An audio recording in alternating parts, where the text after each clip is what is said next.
Kuya, gano'ng magtuod na natin kasing-kasing na mag-open ka din mga kung saan na revelation, kung saan na siya nga intention, kung saan may imong gibati gano'ng nga akademi.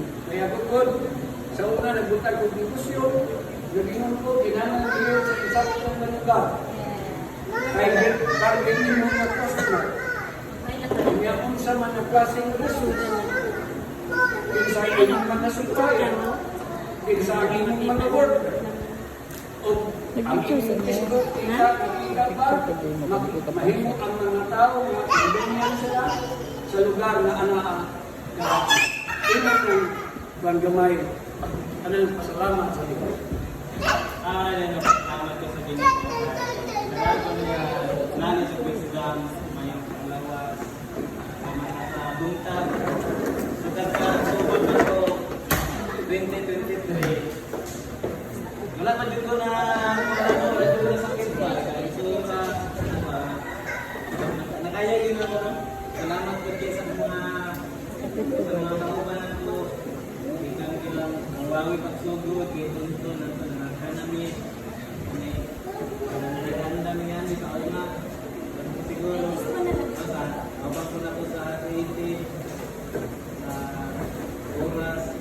Nakuha na kami sa kuha na ako sa creation.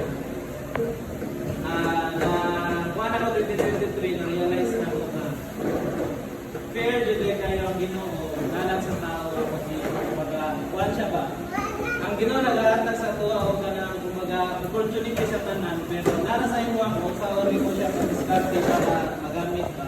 So, ako ang napila ko sa una nga, siguro hindi ko sa tributa na hindi ko sa mga kauban, naggawa siguro ang niya. So, mo to, nagsugod ko idea kung saan ko nagpag. Pagsugod sa, tukan, nanaman related na siya, pero nakuha lang ako na nga.